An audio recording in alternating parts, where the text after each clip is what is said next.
May I know if this is Miss Amelia? Yes, it's me. And you are? Nice to meet you, Miss Amelia. My name is Henry.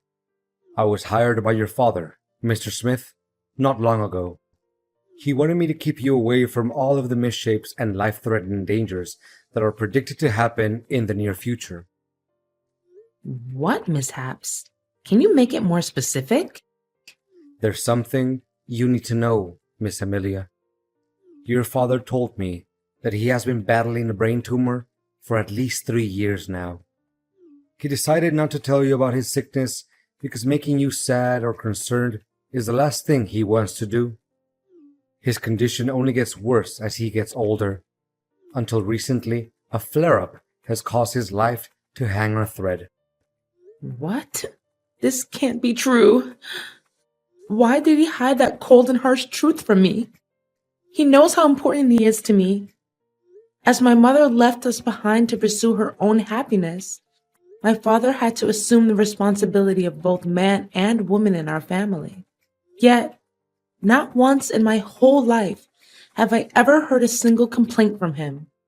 He even chose not to remarry so that he could put his heart and soul into raising me. His love for me truly can't be described by words. I can feel how deeply connected you and your father are, and I'm truly sorry for what you have to go through right now. I know this is difficult to bear all at once, but you need to be strong. Mr. Smith anticipated that when everyone knows about his current condition, some unfortunate events may happen to you and your dad's company. That's why I'm here, to make sure that you'll be safe, no matter what circumstances. Are you still with me, Miss Amelia? Yes, continue where you're at. I'm just gathering my courage, trying to calm down and not crying too much. I know you're a brave girl, Miss Amelia, and your father is always proud of you for that. But wait, why should I put my trust in everything you have to say? Clearly, you just must be some random person who happened to know my number. Mrs. Smith figured that you would ask something similar. This is why your father asked me to personally send you a keepsake that's very dear to him, which is your mother's necklace. It should have arrived in your mailbox by now. Give me a few minutes to check. Well, I guess what you said is believable, because the one I found in my mailbox is definitely my mom's necklace, which my dad always carries in his pocket wherever he goes. Look, your father is still fighting hard for his life. Although he can hardly move, he's still able to talk and remains conscious about what's going on around him. In around 3 days, I'll read his testament on his behalf at the hospital. According to his will, you, Miss Amelia, will inherit not only his incredibly large fortune, but also his $1 million company. Well, money and power are never my first priorities. All I care about right now is my dad's vitality and well-being. Money and power may not matter much to you, but your father fears that some people may try to steal them from you, or even try to get rid of you so that they can lay their hands on your father's enormous property. That's why I'm here to protect you, and I'll be secretly watching over you from afar, and immediately interfere whenever I feel that your safety is in peril. But you gotta make sure that no one can find out the truth about me, even the people who are closest to you. If that's what my dad wants, then I have no reason to disobey. But may I know the identity of people who want to harm me to appropriate my dad's wealth? Well, there are some names on your father's list of possible suspects. Until now, they haven't made any shady move yet, but it doesn't mean that you can let your guard down. Remember, anything can happen and put your life at risk after your father makes his announcement in a few days. And you have to prepare yourself for the worst case scenarios. I understand. Thanks for the advice. Honey, my heart will be broken into a million pieces if one day I can no longer see my dad again. You know it hurts me as much as it hurts you. But as the doctor said, your father's at the final stage and his chances of making it through are very slim. Please don't say that. It saddens me to an infinite extent. I'm well aware that your dad occupies a very special place in your heart. But now that his part in this lifetime is almost complete, don't you think it's about time that we need to start focusing on keeping up his legacy and make him proud? Legacy? You mean his company? Well, I don't see any point in avoiding this matter. In fact, your father has dedicated his whole life for the growth of the company. Correspondingly, I'm sure that he would want us to take over his place and prolong his thriving business, don't you think? It really doesn't make any sense if you let his lifelong effort go down the drain by worrying too much about his destined demise. I mean, you may have a point in what you're saying, but honestly, there's no spare room for anything else in my mind right now, other than my dad's life being on the line. I acknowledge what you have said, and I'm sympathetic to it. However, an organization can't operate without a leader. If you feel like you're not up for the task just yet, it's my duty, as your husband, to help you weather the storm and get through this time. To put it more precisely, I would like to lend you a helping hand and take the responsibility of Chief Executive Officer, the position which your dad used to have.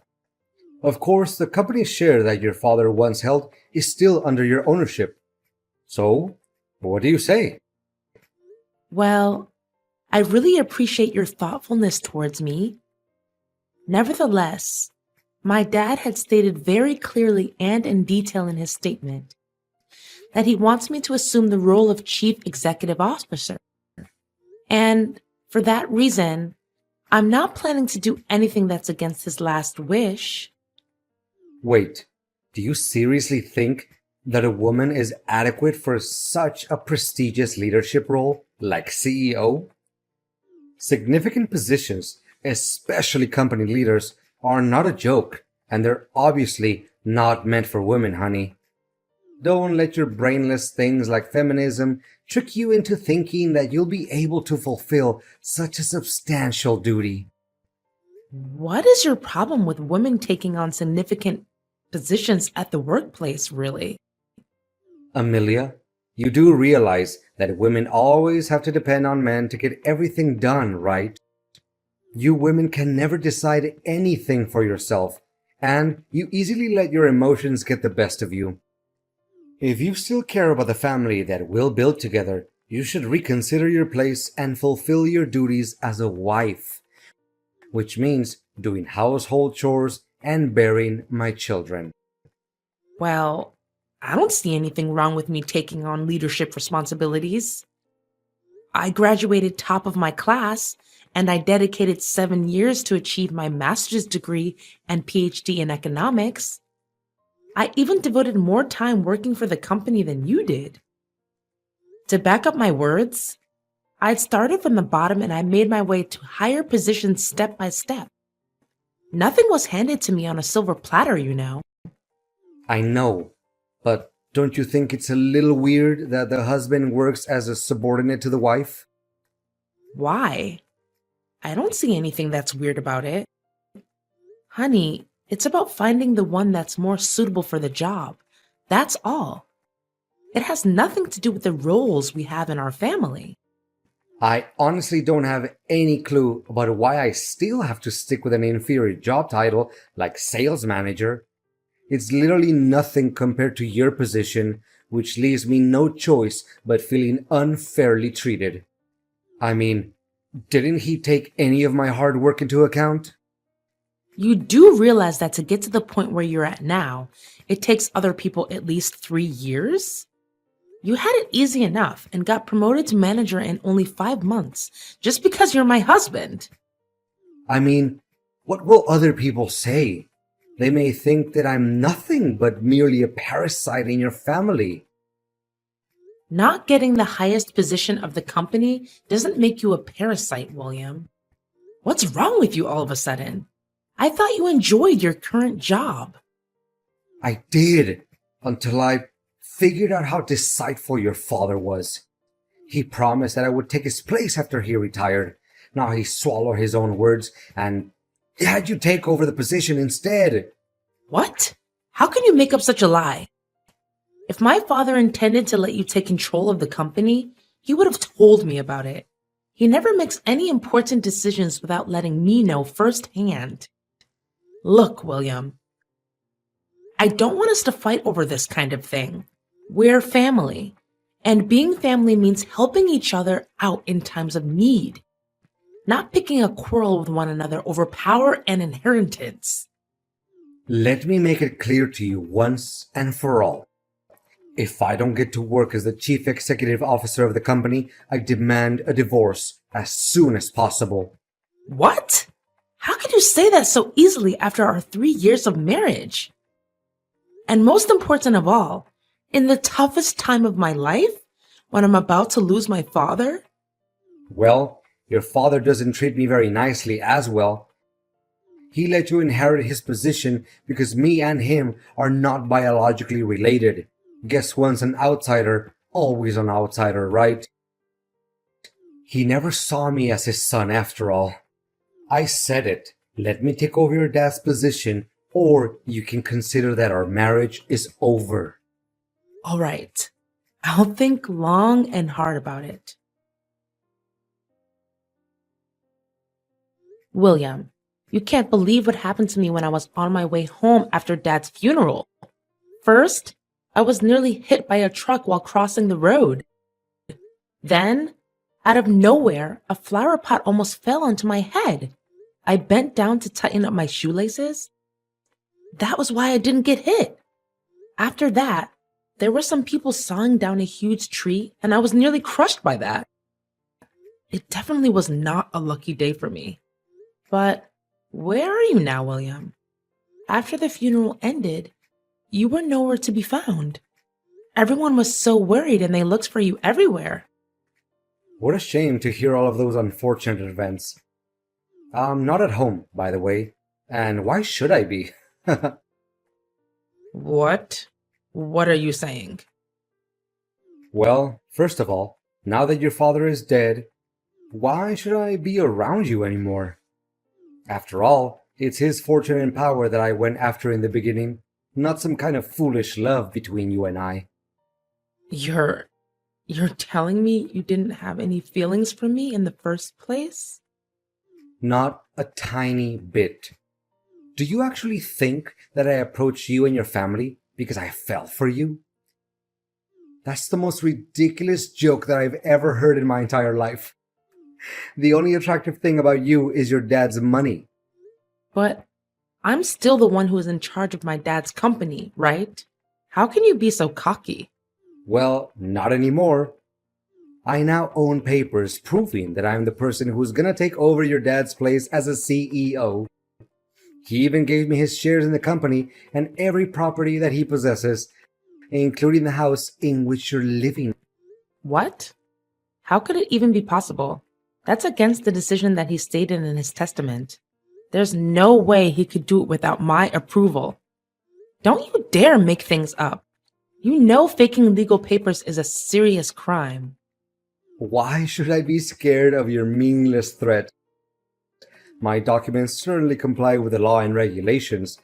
They even contain your own father's handwriting and signature. So how can they be fake?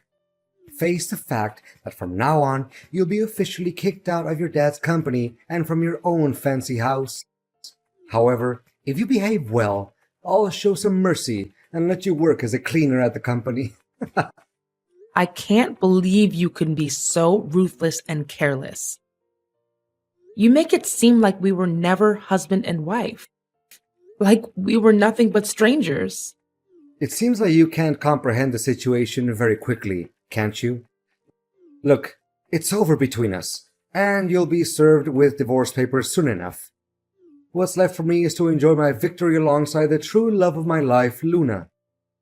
She's the one I'm gonna spend the rest of my life with. What? So you've been cheating on me too? How did I not notice that?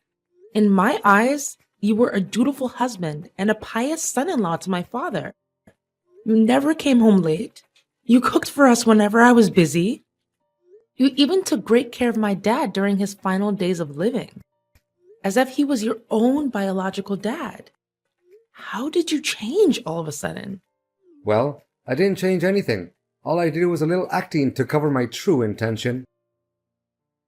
You don't know how much I had to contain myself from laughing as I saw you were blindly believing in everything I did and said.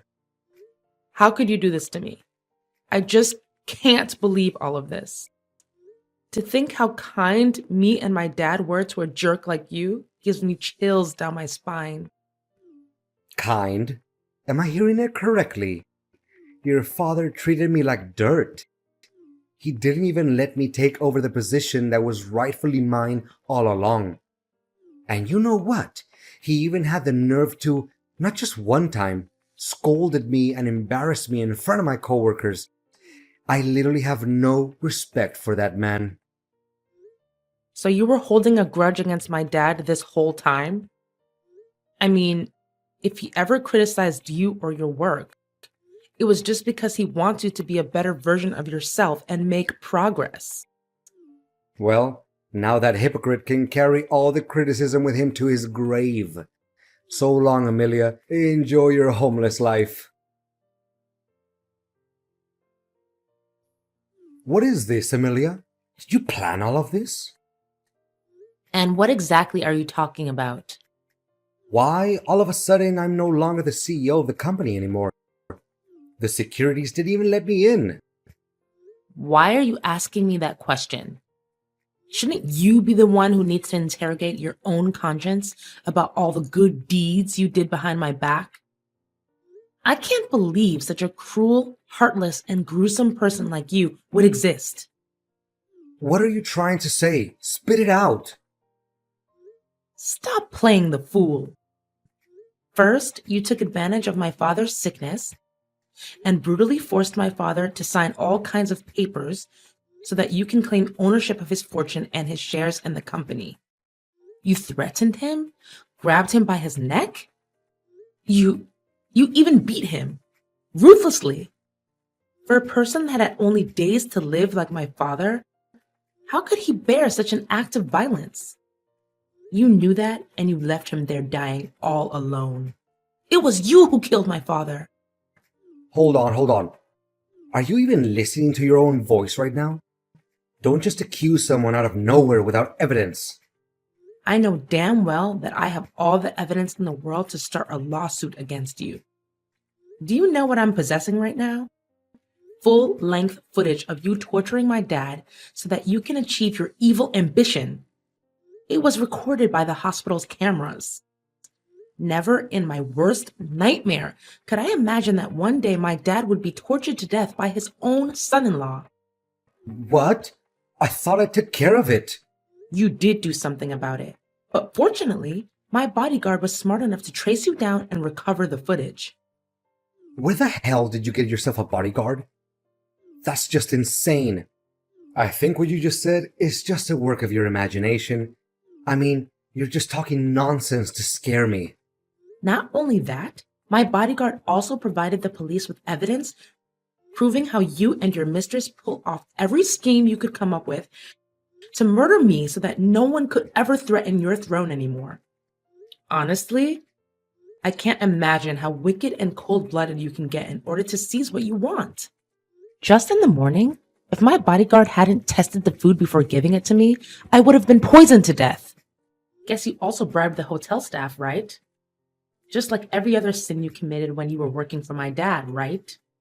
You'd better watch your mouth, you wretched. Let me see.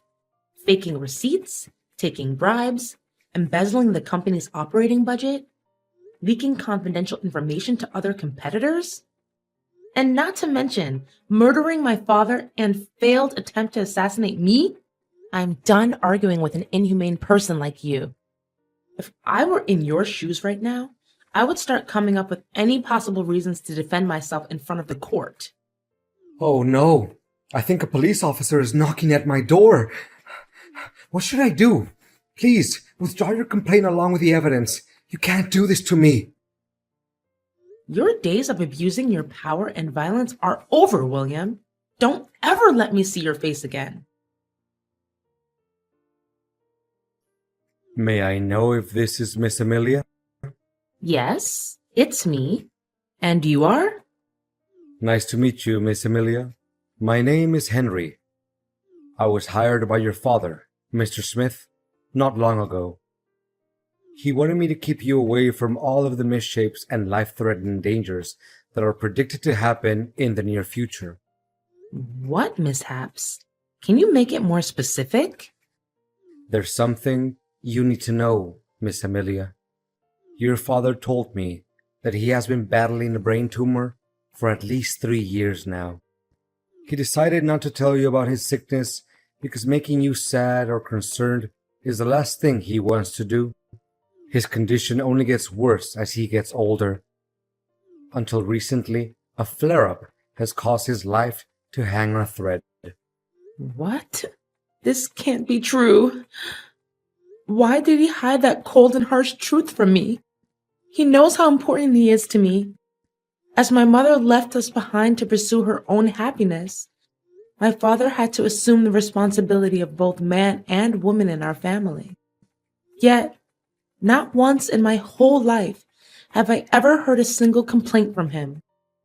He even chose not to remarry so that he could put his heart and soul into raising me. His love for me truly can't be described by words. I can feel how deeply connected you and your father are, and I'm truly sorry